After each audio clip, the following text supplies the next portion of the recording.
Bonjour, je vous propose maintenant le cinquième opus de la découverte de Vivado de Xilinx. Dans cette étape, on va s'intéresser à l'implémentation. Alors, on a vu jusqu'ici ce qui correspondait à la synthèse, pardon, à ce qui correspondait à la simulation. Cette simulation, elle s'effectuait directement sur le code VHDL. On va maintenant passer à l'étape d'implémentation. Et cette étape d'implémentation, elle suppose d'avoir effectué la synthèse. Donc la synthèse, ça sera la traduction sous forme d'équation de notre code VHDL. Et ensuite, l'implémentation, c'est l'étape qui consiste à implanter dans le composant, donc à partir d'une étape de placement-routage, les différentes équations qui ont été déterminées au moment de la synthèse. Alors sans plus attendre, on va donc fermer l'étape de simulation précédente. Bon, apparemment, je l'avais déjà fermé. Et on va lancer cette étape d'implémentation.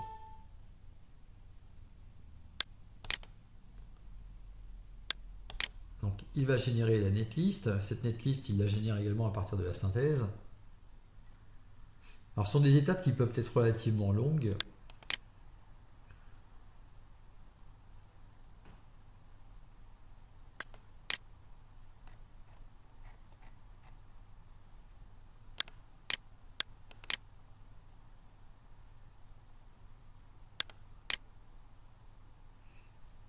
Donc pour lesquelles on n'a pas toujours beaucoup de renseignements. Donc je vais mettre en pause la vidéo en attendant que l'étape d'implémentation se fasse. Bien, donc là, l'implémentation s'est terminée avec succès. Eh bien, alors on pourrait générer le bitstream, seulement ça suppose d'avoir affecté les différentes broches importantes pour nos signaux d'entrée-sortie. Et actuellement, ça n'a pas été fait.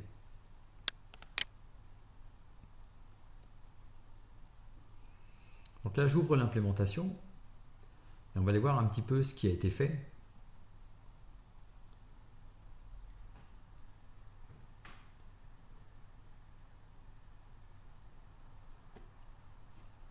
Bien, et dans un premier temps, ce qu'on va faire, c'est qu'on va proposer des broches pour les différents signaux de notre projet. Alors cette affectation de broche, on va la faire dans le respect de la documentation de la carte Zibo. Et donc là, j'ai répertorié les différentes broches qui vont être utilisées. Alors, petite particularité. Donc ici, on dispose de connecteurs d'extension qui se trouvent sur la carte Zibo. Sur ces connecteurs d'extension, je vais venir placer des signaux sur lesquels je ne pourrai pas agir et que je vais forcer à 0. Il s'agit des signaux de poids faible de l'information PWM-IN. Donc les poids de 0 à 11, qui correspondent aux 12 bits de poids faible, je les fixerai à 0. Et ensuite, je vais utiliser uniquement les 4 bits de poids fort que je manipulerai avec les boutons poussoirs pour pouvoir faire varier la luminosité de la LED avec le signal PWM out qui va donc piloter la LED LD0. Les numéros de broche sont marqués ici et aux différents endroits. Ce sont donc les numéros que nous allons utiliser maintenant à cet endroit-là. Donc si on regarde à cet endroit-là, on va trouver tout ce qui correspond aux différentes broches. Donc les broches se trouvent ici. Ici on a les lettres correspondant aux lignes et ici les chiffres correspondant aux colonnes. Par exemple, sur T20, on va mettre PWM in 0. Donc on va en T20, 20, T, double-clic, et là on va choisir d'affecter donc PWM 0. Actuellement ça a été mis en T19, donc je vais mettre T20.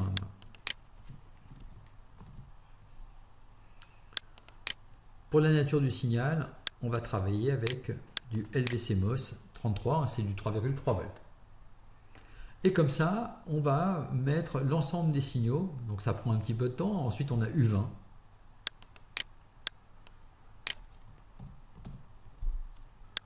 En 3,3 volts.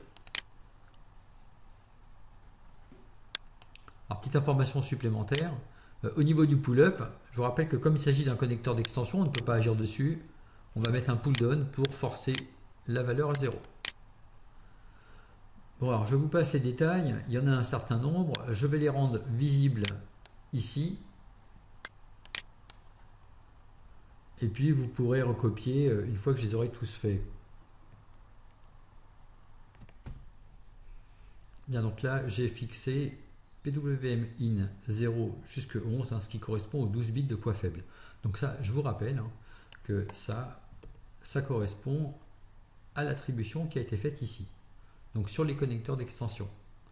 Et comme vous pouvez le constater, ici, avec le pull-up, je les ai fixés à 0 en instaurant la présence d'une résistance de pull-down pour forcer à 0.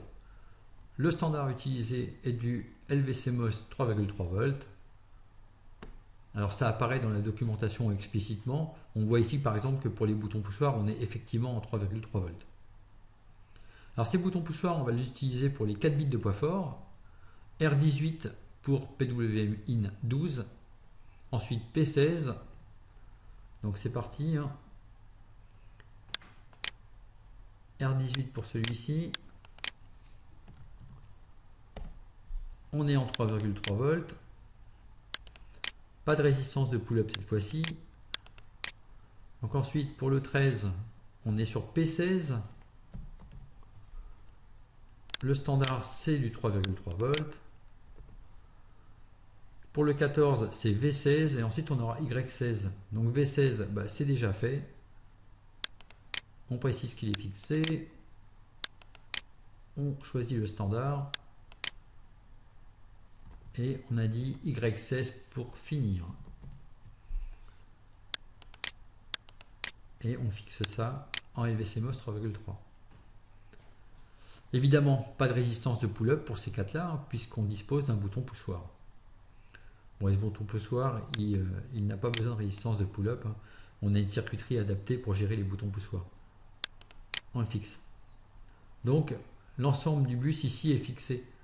Je vais le masquer pour l'instant. Et puis, je vais ajouter les deux dernières informations manquantes. Donc, l'horloge. Alors, ce signal d'horloge, pour nous, ce sera le signal d'horloge qui provient en fait de l'horloge à 125 MHz qui apparaît ici sur L16. Donc L16.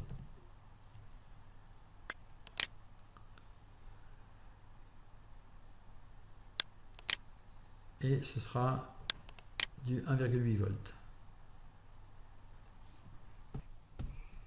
Alors pardon, pour l'horloge, c'est également du 3,3 volts. PWM out, c'est la sortie vers la LED. Alors pour la LED, on a M14. Donc on va sortir sur M14 dans un standard également 3,3 volts. Bien, donc là on a fait le tour de l'ensemble des broches dont il fallait réaliser l'attribution. Donc vous pouvez mettre en pause votre vidéo de façon à recopier l'intégralité de ces informations-là. Donc ici l'intégralité du vecteur PWM in. Bien, tout ça évidemment on l'enregistre.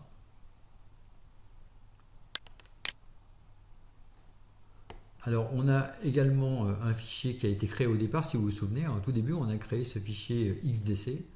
Donc c'est dans ce fichier qu'on va sauvegarder les propriétés de notre attribution de broche, toutes les contraintes qui ont été associées à notre projet.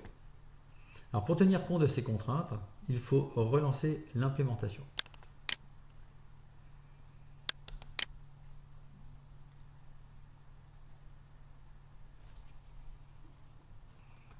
Donc à nouveau, j'avais mis le logiciel de capture vidéo en pause. C'est une étape qui est un petit peu longue, cette étape d'implémentation. Donc là, elle est maintenant terminée. Et puisqu'elle est terminée, je vais générer le fichier bitstream qui va me permettre de programmer le sync 7000 qui se trouve sur la carte.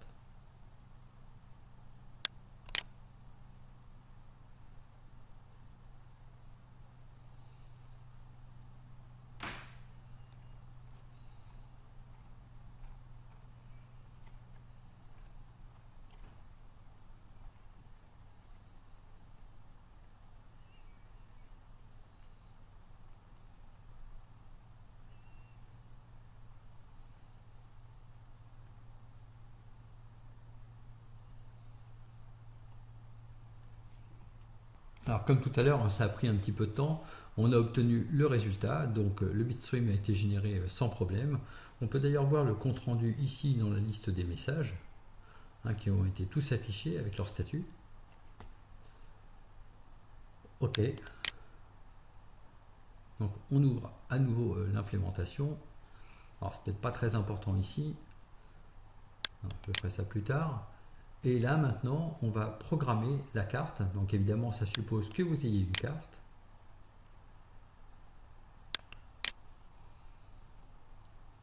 Donc il faut maintenant connecter la carte.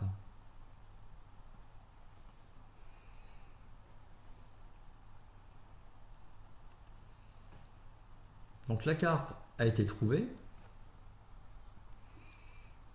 Donc là maintenant on parcourt le bus JTAG pour voir quels sont les éléments connectés dessus. Donc ce qui nous intéresse c'est le zinc, donc le XC7Z010. Et c'est lui qu'on va choisir de programmer. Donc on effectue un clic droit et on choisit de programmer le composant.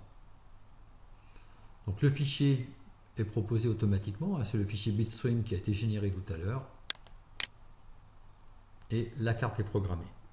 J'appuie sur les boutons poussoirs et j'observe une évolution de la luminosité qui dépend évidemment du bouton poussoir sur lequel j'appuie. Donc petite vidéo pour vous montrer ça.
Bien, alors pour finir cette vidéo, on va s'intéresser à ce qui se trouve à l'intérieur du composant, à ce qui a été généré à l'intérieur du composant. Ce que je vous propose, c'est de sélectionner à nouveau l'implémentation, et puis ici on va changer le layout, et puis on va aller voir le floor planning, ce qui va nous permettre de voir ce qui se passe à l'intérieur du composant. Alors ça suppose d'avoir configuré ces différents boutons pour pouvoir visualiser les routes intérieures, donc toutes les connexions internes, et puis ici de montrer les cellules qui se trouvent à l'intérieur du composant programmable. Donc j'utilise la touche CTRL et la molette de la souris pour zoomer, et là progressivement eh bien, je m'approche de la structure, et ici je découvre toute la circuiterie interne, et en particulier en cyan ici, en bleu ciel, on découvre quelles sont les luttes qui ont été utilisées pour mettre en place les équations. Donc si on progresse, petit à petit on voit apparaître eh bien, ce qui correspond au calcul de PWM Counter 15. Donc ici différents luttes. Donc je vous rappelle, un lutte c'est l'équivalent de ce qui permet de traiter une table de vérité, ici avec à 5 entrées et 2 sorties. Donc ces luttes, ils sont interconnectés entre eux. Ces interconnexions, alors attention, ça va un peu vite là quand on utilise la molette. Donc elles mènent comme ceci à la matrice d'interconnexion, par un retour qui se passe là-bas. Donc en fait, ici, on a effectué un calcul combinatoire à partir d'un total de 6 entrées. Ces 6 entrées ont mené à une équation disponible ici. Cette équation elle passe par tout un circuit qui permet de la traiter de différentes façons. Ici, par exemple, avec le ou exclusif, on peut l'inverser. Donc ça dépend d'un bit de configuration qui est fixé par l'intermédiaire de ce multiplexeur-là.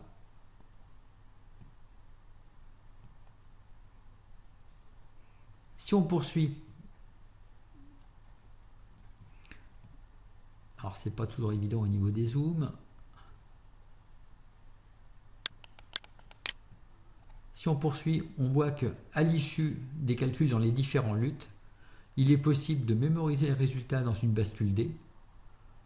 Et cette bascule D, c'est celle qui sera utilisée lorsqu'on va vouloir établir un système séquentiel. Donc dans ce cadre-là, elle n'est pas encore utilisée. Pour l'instant, le calcul est combinatoire et il est réinjecté sous forme combinatoire dans la matrice d'interconnexion du composant programmable. On va bien sûr trouver un moment où ces bascules seront utilisées. C'est le cas ici, par exemple, de cette partie où la bascule mémorise en réalité ce qui correspond au bit numéro 15 du PWM counter. Et si je descends, je vais trouver la bascule qui mémorise le PWM counter bit numéro 14. Et puis quand on progresse, on trouve le bit numéro 13, etc. Donc on a vu le procédé de calcul qui a été mis en place.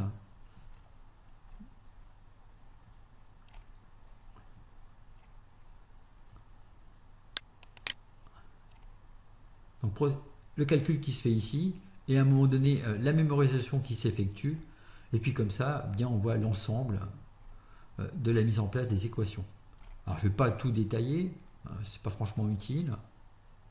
Évidemment, en fonction de l'emplacement de la mise en place des équations, de l'emplacement des sorties, ici on trouve tout ce qui correspond au port d'entrée-sortie, et bien on va avoir des temps de propagation dans le circuit qui vont être connus et qui vont varier en fonction de la position de la broche entrée-sortie. Donc ici, une broche d'entrée-sortie, il s'agit de PWM-IN14, donc c'est une entrée. Si un double-clic,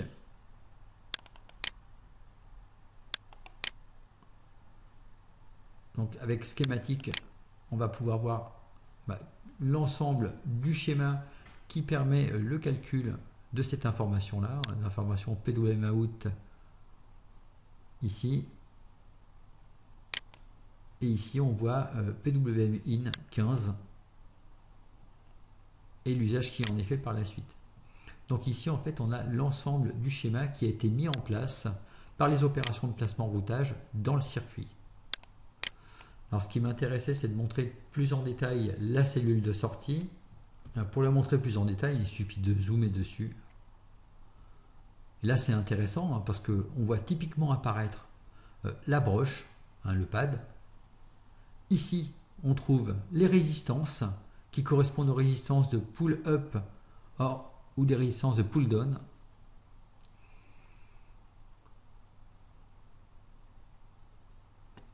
Donc dans le cas présent, elles ne sont pas utilisées. Ce serait intéressant d'aller voir pour PWIN. Si PWIN3 pardon, c'était utilisé effectivement, et c'est la raison pour laquelle on voit ce trait ici, qui spécifie que c'est utilisé et le pull se fait à la masse. D'accord, donc on voit correctement ce qui se passe. Et donc, ce signal, en passant par un buffer, il est maintenant injecté dans l'ensemble du circuit.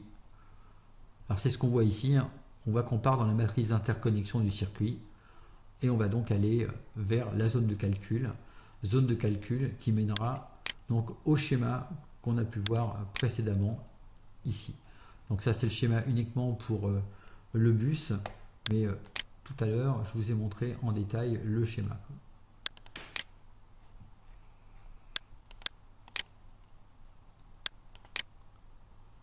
Donc voilà le schéma complet du projet une fois qu'il a été mis en équation.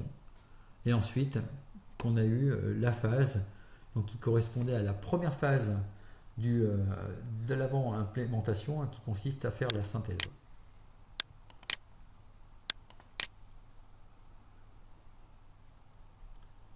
Bien, donc c'est la fin de cette vidéo un petit peu longue, c'était un petit peu laborieux sur la fin, mais je voulais quand même vous montrer ce qui se passait dans le composant, hein, comment c'était implémenté tout ça. Je vous remercie d'avoir suivi cette vidéo.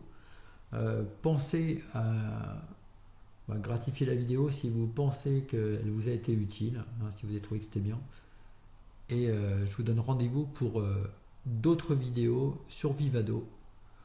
Et par la suite, on explorera comment utiliser le processeur ARM qui se trouve dans le Zinc 7000, donc au niveau de la carte Zibo.